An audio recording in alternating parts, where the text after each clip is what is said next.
இந்த நீதிமன்றத்தோட உத்தரவு மட்டும் இல்ல, கமலஹாசன் ஒரு தீர்க்கமான முடிவை எடுத்திருக்கிறார் அப்படின்றதையும் நம்ம பார்க்க வேண்டியது இருக்கு. அதற்கான பதிலையும் அதை எப்படி பார்க்கிறார் என்பதையும் கட்சியினுடைய தலைமை ஒருங்கிணைப்பாளர், நாம் தமிழர் கட்சியினுடைய தலைமை ஒருங்கிணைப்பாளர் சீமான் அவர்கள் இணைகிறார். இன்னைக்கு இந்த வழக்கை பார்த்திருப்பீங்க. கமலஹாசன் அவர்கள் பேசியதுல இருந்து நீங்க தொடர்ச்சியா இதுல கருத்து சொல்லிட்டு வரீங்க. என்ன அவர் மன்னிப்பை கேட்க முடியாது, தவறாக புரிந்து கொண்டதற்கு நான் எப்படி மன்னிப்பு கேட்பது அப்படின்றாரு. அதுல சரிதான். அண்ணனுடைய இது இப்ப ஒரு கருத்து, இது எங்க அண்ணனா பேசி இல்லையே, எங்க முன்னோர்கள் பலாயிரம் ஆண்டுகளா பேசி வருகிற கூற்று தான். வரலாற்றில் இருந்து தான் அவர் பேசுறாரு. அதையும் அவர் சொல்றாரு.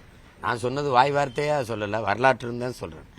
எந்த மொழியியல் ஆய்வறிஞனும் அது வரலாற்று ஆய்வறிஞனும் சொல்பொருள் ஆய்வறிஞனும் இதை மறுக்க முடியாது. இந்த இந்திய மொழிகளில் எது ஆட்சி மொழியா வரணும்னு கேட்கும்போது, வாதம் முன்வைக்கப்படும் போது, ஒரு மூத்த மொழி தான் வரணும் அப்படிங்கும்போது, இந்திய மொழிகளிலே தொன்மையான மொழி தமிழ் தான், அந்த மொழி தான் ஆட்சி மொழியா வரணும்னு எங்க தாத்தா காகிதம் இல்லத்தை எடுத்து வச்சு வாதாடினது இருக்குது. நாட்டினுடைய முதன்மை அமைச்சர் ஐயா நரேந்திர மோடி அவர்கள் இந்த நாட்டிலிருந்து எந்த நாட்டுக்கு போனாலும் உலக மொழிகளின் முதன் மொழி தமிழ், எங்கள் நாட்டில் இருப்பது எங்களுக்கு பெருமைன்னு பதிவு பண்ணது இருக்குது. இந்திய மொழிகளின் தொன்மையை தமிழிலிருந்து அறியலாம்னு அவர் பேசினதே இருக்கு.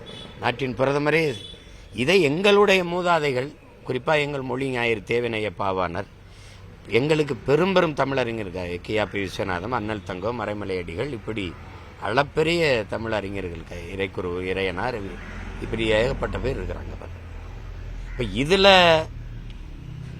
நான் ஒரு கேள்வி கேட்கிறேன். தமிழ்ல இருந்து கன்னடம் பிறக்கல, தமிழ்ல இருந்து கன்னடம் பிறக்கல, அது ஏன் தேவையெல்லாம் பேசிட்டு இருக்கிறீங்க? விடுங்க, அவ்வளவுதானே. அதுக்கு எதுக்கு இவ்வளவு பெரிய பிரச்சனையை நீங்க பண்றீங்க? இப்ப நாங்க என்ன வரலாற்று சான்றோட நாங்க சொல்றோம், எங்க மொழியினுடைய தோற்றுவாய் இது, தொன்மம் இது, எங்கள் மொழியின் பிறப்பு இங்க இருந்து வருது அப்படின்னு நாங்க சொல்றோம். நீங்க அது மாதிரி சொல்லுங்க, உங்களுடைய மொழியினுடைய பிறப்பு இந்த காலகட்டத்தில், இந்த நூற்றாண்டுல இப்படி தோன்றிய மொழி எங்க மொழின்னு சொல்லுங்க. அப்படி சொல்லுங்க, சான்றுகளோட ஆய்வுகளோட நிறுவிட்டீங்கன்னா நாங்க பேசுறாருல, நீதியரசர் பேசுறாருல, எங்க அண்ணனை மன்னிப்பு கேட்க சொல்லி அவர் தீர்ப்பு தான் சொல்லணும். நாட்டா மாதிரி உட்காந்து பஞ்சாயத்து பேசிட்டு விடுது. உங்களுக்கு புரியுதா? அது நீதிபதியினுடைய வேலை இல்லை. நீங்க நாட்டினுடைய இப்போ முதலமைச்சர், துணை முதல்வர் பேசுறது கருத்துக்கு நேரெதிராக நீங்க இவ்வளவு தீவிரம் காட்டுறீங்க. அப்படின்னா நீங்க என்ன பண்ணும், ஒரு தீர்ப்பை சொல்லுங்க. தமிழிலிருந்து கன்னடம் வரவில்லை, கன்னட மொழி தனித்து தோன்றிய ஒரு மொழி, அல்லது இந்த மொழியிலிருந்து வந்தது, இதனுடைய தோற்றுவாய், இதனுடைய தொன்மம் இது அப்படின்னு சான்றுகளோட எழுதி அப்படியே தீர்ப்பை சொல்லிடுங்க. அவ்வளவுதானே, அதானே உங்க வேலை. அதை விட்டு நீங்க மன்னிப்பு கேள்லாம், அது உங்க வேலை இல்லை, கேட்க முடியாது. எது கேட்கணும்? தனிப்பட்ட ஒரு மகன் கமலஹாசன் அவர் மன்னிப்பு கேட்கறது இல்லை. இது உலகில் முதல் பெரிய தொன்மையான 50,000 ஆண்டுகளுக்கு மொத்த ஒரு வரலாற்று பெருமை கொண்ட தமிழர் என்கிற தேசிய இனத்தின் அவமானமா மாறிடும். அது நான் எதுக்கு மன்னிப்பு கேட்கணும்? அது நீங்க வேணா ஒருவேளை தமிழுக்கும் கன்னடத்துக்கும் சம்பந்தம் இல்லை, அது தனித்த மொழின்னு நிறுவுங்க, வரலாற்று பூர்வமா ஆய்வு பூர்வமா நிறுவுங்க, அப்புறம் அதை பத்தி பேசலாம். அது ஆகுன்னா அந்த படத்தை ஓட விடுறது இல்லை, தண்ணி கேட்டா படத்தை ஓட விடுறது இல்லை. சரி, இன்னைக்கு எங்க அண்ணன் கமலஹாசன் பேசிட்டாரு, நீங்க ஓட விடலை. அப்ப தம்பி விஜய் படம், மெர்சல் போன்ற படங்களை எல்லாம் ஓட விடலையே, பதாகையெல்லாம் கிழிச்சு எல்லா தேட்டர்ல திரையரங்கெல்லாம் முற்றுகிட்டீங்களே, அது அவர் என்ன பேசினாருன்னு பண்ணீங்க? தமிழன்னாவே உங்களுக்கு ஒரு அருவருப்பு இருக்கு, அதை நீங்க இந்த முறையும் வெளிக்காட்டுறீங்க. உங்களால ஏற்றுக்கொள்ள முடியல. இப்படி பாருங்க, நீங்க தமிழில் இருந்து வந்த மொழி கன்னடம்ங்கிறத உங்களுக்கு அருவருப்பா இருக்கு, ஏற்க முடியல. இங்க வந்த ஒருத்தருக்கு, ஐயா ராமசாமிக்கு தமிழையே அருவருப்பா இருக்கு, தமிழே அருவருப்பா இருக்கு. ஆனா கர்நாடகால இருந்து இங்க வந்த ஒரு கன்னடரை நாங்கள் தந்தையாகவும் பெரியாராகவும் ஏற்றுக்கொண்டு தமிழர் தலைவர்னு கொண்டாடணுங்கிறீங்க. இதெல்லாம் எப்படி இருக்கு பாருங்க. அது எங்க அண்ணன் கேட்க மாட்டார், கேட்க கூடாது.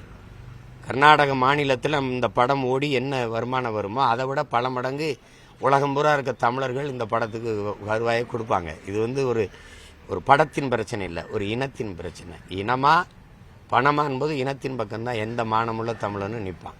வருமானமா இனமானமான இனமானத்தின் பக்கம்தான் நிற்பான். இப்போ அதுதான். ஆனா அண்ணனுடைய குரலாவும் நானும் எங்க ஐயா மணியரசனுமே பேசிட்டு இருந்தா பத்தாது. இங்கே நிறைய தன்மானமிக்க தமிழ் மக்கள், மொழியியல் எங்களையும் விட மொழியில் ஆளுமை கொண்ட, ஆய்வு திறன் கொண்ட ஆற்றலாளர்கள் இருக்கிறீங்க. நீங்க எல்லாருமே இந்த இடத்துல கருத்தை பதிவு செய்யணும். அதை விட்டுவிட்டு அவர் ஒரு மகன் ஏதோ கமலஹாசன் ஏதோ தனியா ஒரு வீட்டில் தனியா உட்கார்ந்து இருக்கிற மாதிரியும் இல்லை. இது உத்தரவு என்ன செஞ்சிருவீங்கன்னு சொல்லுங்க. இப்போ என்ன படத்தை விட மாட்டியா? அவ்வளோதான், வேற என்ன பண்ணிட முடியும்? இதெல்லாம் எப்படி இருக்கு பாருங்க. அப்போ நீங்கள் கேஜிஎஃப் 1, 2லாம் இங்கே ஓடிச்சு, காந்தாரா ஓடிச்சு, பல நூறு கோடிகளை வசூலிச்சிச்சு. ஏதாவது ஒரு சின்ன இடையூறு இருந்ததா பற்றியெல்லாம்? எங்களை அடித்து விரட்டினாங்க, எங்கள் சொந்தங்கள்லாம் மூட்டை முடிச்சோட அகதியாக நடந்து வந்தாங்க, எங்கள் வீடுகளுக்கு தீ வச்சாங்க, கடைகளுக்கு தீ வச்சாங்க, விளைநிலங்களை கொளுத்துனாங்க, கரும்பு வாழை நெல் தோட்டங்களையெல்லாம் அழிச்சாங்க. அப்படிங்கிற வன்மத்தை நாங்கள் தான் காட்டினோமா? இல்லையே. அந்த மாண்பும் அந்த பெருந்தன்மையும் அந்த இதுவும் உங்களுக்கே இல்லை. இங்கிலீஷ் படம் ஓடும், சைனீஸ் படம், சீன படம் ஓடும், என் படம் பக்கத்தில் இருக்க கர்நாடகாவில் ஓடாதுன்னா இந்தியா ஒரே நாடு, தேச ஒருமைப்பாடு, இறையாண்மை, ஒற்றுமை இதெல்லாம் கேள்விக்குறியாயிருதுல்ல. இந்த இவ்வளவு பிரச்சனை வந்திருக்கு. இதுக்கு இடைப்பட்ட இந்த 3 நாட்களில் திரு கமலஹாசன் அவர்களை பேசியதோ இல்லை தொடர்பு கொண்டீங்களா? அது அவரிடம் இது சம்மந்தமாக உங்கள் கூட நாங்கள் நிற்கிறோம் அப்படின்றத அவர்கிட்ட ஏதாவது பகிர்ந்துக்கிட்டீங்களா? அதுக்கு அவசியம் இல்லை. நாங்கள் அண்ணன் தம்பி ஒரே மண்ணின் மக்கள். நான் சிறு வயதிலிருந்து அவருக்கு நாங்கள் தனிப்பட்ட முறையில் எவ்வளோ ஒருத்தர் பாசம் வச்சுருக்கோம், அன்பு வச்சுருக்கோம்னு நாங்கள் 2 பேருமே உணர்வோம். அதில் எங்கள் அண்ணன் மலேசியாவில் இருந்தாங்க. அப்போ தொடர்பு எடுத்து பேசும்போது அண்ணன் வந்து தம்பிக்கு நன்றி சொல்ல வேண்டிய அவசியம் இல்லை. அது சரியாக இருக்காது. ஆனால் ஒரு தமிழனுக்கு தமிழன் நன்றி பாராட்டிக்கலாம். ரொம்ப நன்றி தம்பினும்போது அண்ணன் இது கடமை அப்படின்னா. இப்போ நான் அவர் மாநிலங்களவை உறுப்பினராகிறதுக்கு வாழ்த்து சொன்னேன். நேரில் வந்து சந்திக்கணும்னு தானே, நீங்கள் வெளியில் இருக்கீங்க, அதனால் வரல அப்படின்னு. அப்புறம் அந்த தக் லைஃப் அந்த படத்தை பற்றி சொன்னேன். பாடல்கள்லாம் ரொம்ப சிறப்பாக வந்திருக்கு. ஒரு எதிர்பார்ப்பை கூட்டி கொண்டு போகுது அது. அப்போ பாப்பா சுருதி பாடின பாடல் ரொம்ப சிறப்பாக வந்திருக்கு. நான் சுருதிகிட்ட சொல்கிறேன் மகிழ்ச்சி அடையும் அப்படின்னு சொன்னேன். அந்த பாட்டை வந்து சாதாரண ஒரு பாடகர் பாடுற மாதிரி இல்லை, ரொம்ப திறம்பட்ட ஒரு இசைக்கலைஞர் போல் பாடியிருந்தது. சாதாரணமாக அந்த பாட்டை பாட முடியாது. அப்போ அதை சொன்னேன். அப்போ நீங்கள் இந்தியன் 2 பேரும் தான் உட்காந்து பார்த்தோம். அப்போ இந்த படத்தையும் நீங்கள் பார்க்கணும். சரி நான் பார்க்குறேன்னே அப்படின்னு. அவ்வளோ அப்படி தான் பேசிக்கிட்டேன், அவ்வளோதான். இந்த விவகாரத்தில் உங்களையும் மணியரசர் அவர்களையும் நீங்கள் சுட்டி காட்டிங்க. பல தலைவர்களும் தொடர்ச்சியாக பேசிகிட்டு இருக்காங்க, இது மாதிரி கமலஹாசன் வந்து மன்னிப்பு கேட்கக்கூடாதுன்னு. ஆனால் ஒரு சிலர் வந்து இந்த விஷயத்தில் ஒருத்தர் மனசு புண்பட்டு இருந்தால் மன்னிப்பு கேட்பதில் என்ன அப்படின்றத நீங்கள் தமிழிலிருந்து கன்னடம் வரலைங்கிறது ஒட்டுமொத்த தமிழின மக்களும் மனசு புண்பட்டுருக்கோம். இதுக்கு என்ன செய்யறது? சொல்லுங்க. வரலாற்றை நீங்க மறைக்கிறீங்களா, நாங்க மறைக்கிறோமா? நான் திரும்ப திரும்ப கேட்கிறேன். நீங்கள் வழிபடுகிற இறை யாருன்னு சொல்லுங்க.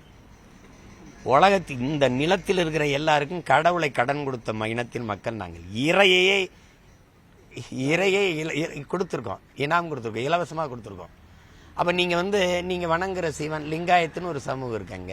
அது லிங்கத்தை வழிபடுது. லிங்கம் யாரோட அடையாளம்? சிவனோட குறியீடு.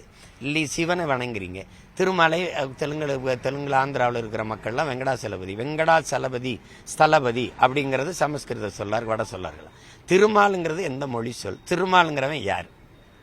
அதான கேள்வி. நீங்க வணங்குற சிவன்கிறவன் யார்? நீங்க திருமாலை பாடிய ஆண்டாள் எங்க மூதாதை, அவளுடைய பாசுரம் எதில் இருக்கு? சரி, 12 ஆழ்வார்கள் எந்த மொழி பாவலர்கள்? சரி, 63 நாயன்மார்களில் ஒருத்தர் பிறமொழியாளரை காட்டு. சரி, அவங்களுடைய எல்லாத்தையும் தொகுத்து எங்களுடைய மூதாதை சேக்கிலார் பெரிய புராணம் தொகுத்தார். அது எந்த மொழியில்? சிவனை பாடிய தேவாரம் திருவாசகம் எந்த மொழி நூல்கள்? 12 திருமுறைகள் எதில் பாடப்பட்டுச்சு? நீ ஏதோ அங்கே உட்காந்துக்கிட்டு நீ இப்படி எதையாவது ஒரு சான்றை சொல்லு நீ. ஏய் அதுலேருந்து வரலப்பா அப்படின்னு ஒரு சான்று சொல்லு. நாங்கள் எதாவது பேசினேன், நானே சொல்கிறேன், அண்ணன் நீங்கள் மன்னிச்சுட்டு சொல்லிருங்க. நானே எங்கள் அண்ணன் சொல்கிறேன். சும்மா எதாவது பேசிட்டு இருக்கக்கூடாது. இது எங்கள் அண்ணனோட பிரச்சனை இல்லை, தமிழனுங்கிற தமிழருங்கிற இனத்தின் பிரச்சனை. தன்மானமிக்க ஒவ்வொரு தமிழனுக்குமான மான பிரச்சனை. மன்னிப்பு சான்றோட சொல்லு. நாங்கள் எல்லாரும் அப்படி விழுந்து வணங்கிட்டு போகிறோம். சான்றை காட்டு.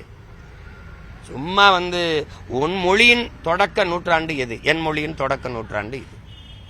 அப்படி ஏதாவது ஒன்று சொல்லணும்ல. சும்மா தமிழன்னாவே ஒரு வெறுக்கணுங்கிற ஒரு பகை உணர்ச்சியை வைத்துக்கிட்டு இங்கே தமிழர்கள் நிறைய வாழ்றாங்க. இங்கேயும் தான் எல்லாரும் வாழ்றாங்க. நீதிமன்றம் இன்னொரு விஷயத்தையும் சொல்லுது. கமலஹாசன் அவர்களோட அமர்ந்து பேசணும் அரசு. இந்த பிரச்சனைக்கு ஒரு சுமூக இதை கொண்டு வரணும். அதை நான் வரவேற்கிறேன். பக்கத்தில் என்னையும் கூட உட்கார வைங்க. எங்கள் அண்ணனுக்கு பக்கத்தில் தம்பி நானும் உட்காந்துக்கிறேன்.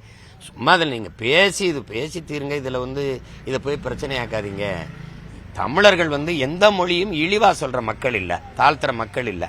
நாங்களே இப்போ எங்கள் கோட்பாடு பாருங்கள், இந்தி ஒழிக கிடையாது, தமிழ் வாழ்க தான் உங்களுக்கு. இப்போ கன்னடம் கன்னடத்தை இழிவுபடல. அது எதுக்கு பேசுகிறாரு எங்கள் அண்ணன்? புதுசாக ஒன்றும் பேசலை. நான் பல நூறு மேடையில் பல முறை பேசின கருத்து தான் அது. எனக்கு முன்னாடி எங்கள் முன்னவர்கள் பேசினதை நாங்கள் எடுத்து பேசுகிறோம். அவர் அருகில சகோதரர் சிவராஜ்குமார் இருக்கும்போது அவர் இந்த படத்தில் நடிச்சிருக்கிறாரோ அல்லது எதுன்னு தெரியல. ஆனால் அவர் விழாவில் இருக்கும்போது அவரை மகிழ்விக்கிறதுக்கு நாமெல்லாம் ஒரு தாய் பிள்ளைகள், தமிழ் தாயின் பிள்ளைகள். தமிழிலிருந்து தான் அந்த மொழிகள் வந்தது. கன்னடம் உட்பட கன்னடம் தமிழிலிருந்து வந்த குழந்தை தான் சொல்றதுக்கு சொல்றார். இதுல எங்க கன்னடத்தை எளிவா பேசிட்டாரு எங்க அண்ணன்? அவர் பேசல, அவரு பெருமையா தான் சொல்றாரு. அவரு அப்படி ஏற்க முடியல. இல்லைங்க, நான் எங்க அப்பா நீங்க இல்லைங்க, எங்க அப்பா அம்மா நீங்க இல்ல, எங்க அப்பா அம்மா இங்க இருக்காங்கன்னு காட்டினா நாங்க என்ன சொல்லி சரிப்பான்னு போறோம்? எந்த மொழியோட எங்களுக்கு மோதல் இருக்கு சொல்லுங்க? அது சும்மா. மிக்க நன்றி. கமலஹாசன் அவர்களுக்கு முழு ஆதரவு. அவருடன் தொடர்ச்சியாக இந்த விவகாரத்தில் நாங்கள் களத்தில் நிற்கிறோம் என்பதையும் சொல்லியிருக்கிறார் நாம் தமிழர் கட்சியினுடைய தலைமை ஒருங்கிணைப்பாளர் சீமான் அவர்கள்.